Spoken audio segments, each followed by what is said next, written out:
Hi, and welcome back. Thanks for being here on this Thursday. 94 degrees is what I clocked right before sitting down behind the desk. It's been a hot one. It's been humid, and it's just starting to get perhaps a little active weather-wise. We've got a cold front combining with a surface low-pressure system from the north, and that's going to kind of combine with the heat and humidity and just make a completely unstable situation to the likes of possible showers and thunderstorms. We'll give you an outline and a timeline in just a few moments. And still, we're counting down to the weekend, not just because it's the weekend, but because it's going to be beautiful and nice and calm and clear. But we'll talk about the bumps that lie ahead before we get there in just a few moments. We've been anticipating possible word from the Kentucky Supreme Court as their rendition day was set aside for today. We'll have a report there in just a few moments, as well as an update on the warning siren, which is operational, which was heard by a lot of you. And we'll take you to the scene and try not to break any speakers on your set. We'll have coverage from the Johnson County Fiscal Court meeting from earlier in the week. An escapee, which is no longer such, and a whole lot of other headlines. Keep in mind, already in store for tomorrow, Paintsville City Council coverage.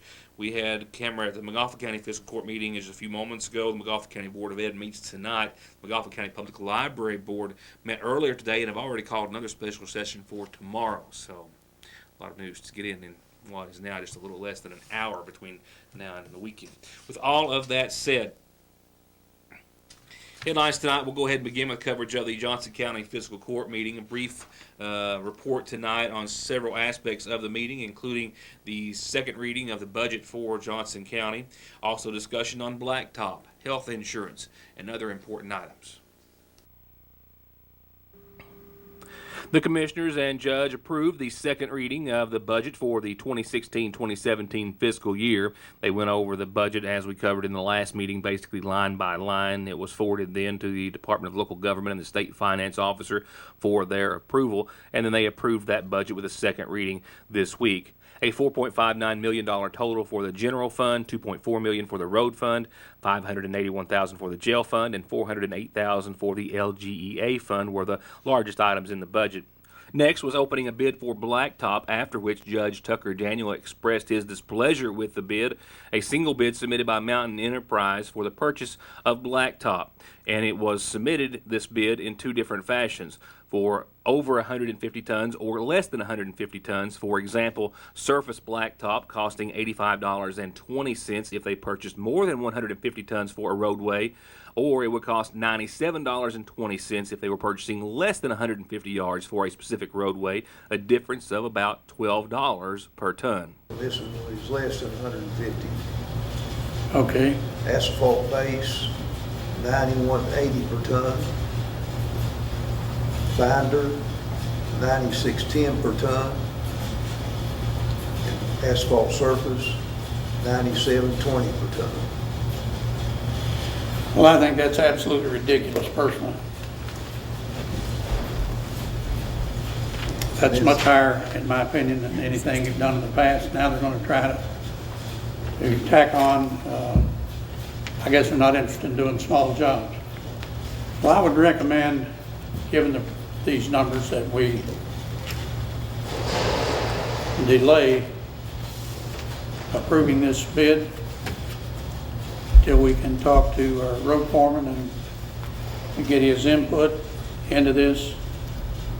And it may very well be that if we had any money that we were going to be able to use for blacktop this year, this may not be the year to use it. At the judge's recommendation, they agreed to table the matter for now. The next discussion centered around health insurance costs for 2017, detailed as a fringe benefit by the judge that continues to be a financial burden, not just on Johnson, but other counties as well. But what we pay right now, the county's portion of insurance is somewhere $762 a month. That's the amount we pay. That is equivalent to about $8,300 a year, $8,400 a year, and that's equivalent. That's per employee. Per employee, yeah, and that's equivalent, the $8,400 a year, to a little more than $4 an hour in payroll. So what we pay for each one of our employees the portion that we pay is equivalent to $4, over $4 an hour in additional pay for them in their check. And that's a number that I'm telling you is hard for us to figure out how we're going to get around. And after some further discussion on the health insurance, Commissioner Paul Daniels said that the county, after analyzing the situation, would be able to offer the same plans as they had last year. The plans, a $250 deductible, a $1,000, and a $3,000 deductible, would all see an increase in their premiums from the company at about 4.8% each. Judge Daniel moved to reappoint to the Johnson County Library Board Rhonda Pack and Brian Auksher. That recommendation was approved by the commissioners. They approved the Kentucky Transportation Cabinet County Road Aid Fund, an agreement with Johnson County at $986,000. And later, Gary McClure, Emergency Management Director for Johnson County, brought forth 2 grant applications through Homeland Security. They'll be applying for grants with the support of the fiscal court for vehicle repeaters for emergency vehicles and water rescue equipment for the Oil Springs Fire Department, who I'm told has moved into the former Johnson County Rescue Squad building, and they're using that as their station number 2. With these grants, if they were to be obtained, they have hopes of rejuvenating the water rescue capabilities as they once were in Johnson County. The court also gave permission to bid for a generator for the Rock House Fire Department. The bid for the generator and the electrical hookup, this is a match, 75% from FEMA, 12% from the state, 13% from the local entity, and that being the fire department themselves, who raised the necessary $6,300 to get the generator for their department. And you may recall the dump truck program. I focused on it in a couple of different meetings because I'd never heard of anything like it before. It is a program in which Johnson County enters into an agreement with Worldwide. They lease for 1 year 2 or as many as they need new tri-axle dump trucks. And upon that purchase or lease, there's another company, an auction company in Alabama, that guarantees Johnson County in the fiscal court at least 85% of their purchase price. And the county, as we have explained, has been participating in this program for years, often profiting on the program, with these results for this year. We owe $269,000 on the trucks as to pay the lease off. Those trucks sold for $296,000. So here again, we drove 2 new trucks all year long, paid $269,000 for them at the end of the year, and we sold them for $94,000. So that's about what? 27,000. Yeah. So if we're doing something wrong, I think we ought to continue to do that. Because it's not often that you get brand new vehicles, keep them a year, sell them, and make more or get more money out of them than what you paid for them, and then do it all over again, over and over and over. But we do get the trucks for. For high-speed internet starting at 15 meg for all of your gaming, movie, home, and business solutions, or to watch TV, including your favorite local channels without a contract, with hundreds of channels and digital and HD quality, and to stay connected 24/7 with friends and family, a direct line to 911, or to give your business the link it needs, choose telephone service you know is always there. Just click on their link on this site to find out how affordable the latest technology in communications can be. Foothills Communications. Also from neighboring Johnson County, an escapee who walked out of the Big Sandy Regional Detention Center earlier this week is no longer a free man. After his picture was blasted over all area media outlets, he was easy to spot and was spotted yesterday evening sometime in the vicinity of the Speedway in Paintsville near the apartment complex. It was David Smallwood that authorities were looking for, of course, as he walked out of the Big Sandy Regional Detention Center, pretending to be Michael Gibson, taking Gibson's personal effects with him, including his cell phone, wallet, and his discharge papers. He went to a residence, believed to have been where he had stayed at some time, retrieved some car keys, and had left. And authorities might, at the time, been investigating that he may have been going towards the Nicholasville area, but he was found just moments from the jail near the Speedway Officers with the Paintsville Police Department apprehended him hiding in a closet after a brief search, and he was lodged back in the Big Sandy Regional Detention Center. He is possibly facing, of course, we would expect, additional charges in addition to the domestic violence charges that he was already serving time on. The case remains under investigation as well as to whether or not he may have been aided or abetted in any way after fleeing the Big Sandy Regional Detention Center.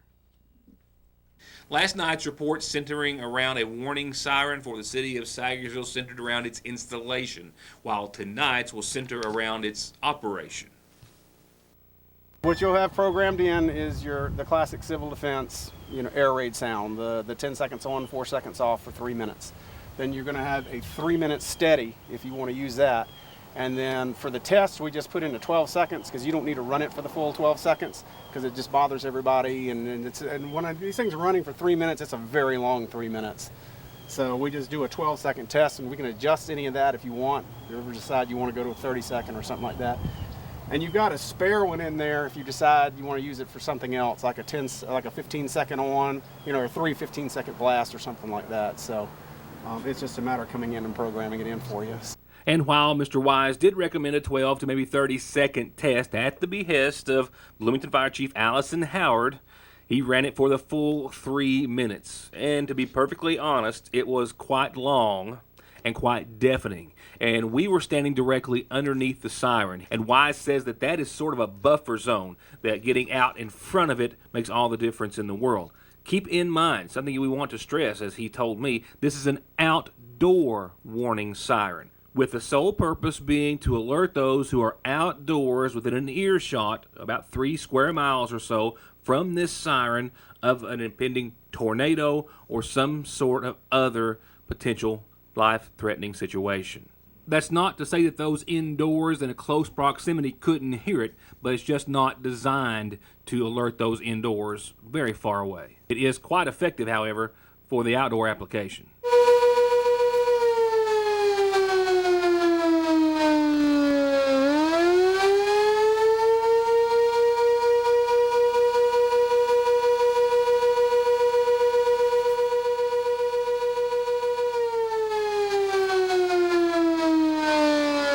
And like the backup generator sitting just next to it, the warning siren was paid for by grants applied for by the county government.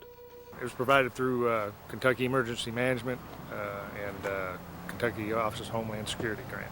Now I know that you'd hope to have more, but satisfied with what you got. Yes, sir. Sure. Yeah. We tried to get more funding for more, but we're only able to get this one, but we've got another one coming at North McGoffin probably in the next 6 months. What's your strategy thereafter? Try to hit all the fire departments first, and then after that, fill the gaps. So hopefully, we can get them taken care of in a few short years. Following the test, what's your first impressions? Well, I like it, and it's loud. Hopefully, it'll be a benefit. Hopefully, we'll never have to turn the switch on. With some video of yesterday's report and the installation as a backdrop, I wanted to add this to the report. I sent out a Facebook message just a few minutes before testing just to let everyone know and kind of give us some feedback. And here's what we did hear. A lot of folks didn't hear it, but a lot of those folks were indoors and kind of far out. And again, that's not what it's really designed for. But those that were outdoors and did hear it, I had reports back from the Board of Education, which is nearby, and all over town basically, the Allen Drive Apartments, Parkway Drive, all the way up to the intersection with the Parkway, the head of Wilmay, Elk Creek, Old Lick Creek Road, Limestone Branch, Lakeville, and many other areas. And keep in mind, those were all residents that were outside for the most part. More local headlines and news in just a few moments. The following report, though, has a warning embedded therein. After 3 men, 2 Kentucky pastors, and 1 Kentucky researcher have all been arrested on serious sexual-related charges for crimes that they either committed or wished to commit against a minor, according to authorities. That underlying message to all of us parents and adults who have a young person in possession of an electronic device, computer, phone, or otherwise, who's on the internet. And that just about encompasses everyone. To your left, a Casey County pastor, indicted and arrested just days ago on sex crimes against a minor. He's identified as 55-year-old George Wayne Cole. He was arrested by state police at his home. He's since bonded out a few days after, but he was indicted on charges of unlawful imprisonment in the second degree and sexual abuse in the first with a victim under the age of 12. His indictment also included other charges against a victim under the age of 11 years old, we believe a separate victim. He was the pastor of the Jenny's Chapel United Methodist Church in Windsor for about 6 years. In the middle of your screen, from the Kentucky Attorney General's office, their cyber crimes unit announced the arrest of Anwar Mohammed, 33, of Louisville. He has been under investigation by that unit after he corresponded via email and text messaging with what he thought was a minor, but what turned out to be an undercover investigator posing as that minor. He requested that he would meet that underage person that he believed it was, at least, and perform sex acts at that time. However, after traveling to Frankfurt, after making the meeting happen, he found investigators there. During his arrest, he told authorities that he was a Canadian citizen with a work visa employed by the University of Louisville conducting medical research. And to the right, also from the AG's office and an investigation from their cyber crimes unit, an Indiana pastor who traveled to Frankfurt this week, once again to have sex with a minor. 46-year-old David James Brown of Indiana was charged with one count of prohibited use of an electronic communication system for the purpose of procuring a minor for a sex offense. He had been investigated after making contact with what he thought was a minor, who was an investigator, through a messaging application. He requested that that investigator have sex with him and meet him in Louisville, and that was where he, too, was arrested. He was said to be the head pastor at the First Christian Church of Jeffersonville in Indiana. We'll get back to local headlines in just a second. It's been a case that's now months in the making, with a possible conclusion coming today, as it was Rendition Day, a day set aside for the Kentucky Supreme Court to hand down rulings on various cases before them, one of them including the election case from Magoffin County. The case itself has been ongoing since shortly after the 2014 general election. As for narrowing that down just to its involvement or being before the Kentucky Supreme Court, the Supreme Court agreed to hear the case brought about by John Montgomery against Magoffin County Judge Executive Charles Hardin and the Magoffin County Board of Elections on the 11th day of April. And they also set aside oral arguments for the 27th day of April, which is what you see a portion of here. Now, approximately 7 weeks later, today was the most recent rendition day, a day set aside for decisions to be handed down on cases that are before them. And they did not return a decision today on the case involving the Magoffin County election. Their next rendition date, as I informed you just a few days ago, is still set for August the 25th. And it's my understanding that we shouldn't expect any decision to be made between now and then. But I did confirm through their website, and I actually followed up with a personal telephone call earlier today to verify that indeed they did not render any decision today on the matter, and it is still pending before the Kentucky Supreme Court. So, with that, more to come. More headlines in a moment. Right now, tonight's Magoffin Farm Bureau Community Calendar. Now, I know that I like birthdays, and I think everyone should either get the day off or be able to do whatever they want to do on their special day, more so than any other day of the year. I also know it doesn't always work out like that, but we can wish folks a happy birthday. And this one says, happy birthday to Herman Patrick. We are so blessed to have you around. Your loving wife, Kathy, and the kids. Happy birthday to Herman Patrick. We've also got some more birthday wishes. Oh, and I see an anniversary wish just coming in as well. Birthday wishes tonight going out to 18-year-old now, from what I understand, Carrie Holland. Love Mama, Dad, family, and friends. There are a lot of big birthdays, some that stand out more than the others. And 18, well, that's a big one. Happy 18th birthday to Carrie Holland. And to somebody who keeps us in line on birthdays around here quite a bit, happy birthday, Nene. Neela's Nene Puckett, 74. Happy birthday from a whole lot of family and friends, and we'll join in on that one too. Happy birthday to you.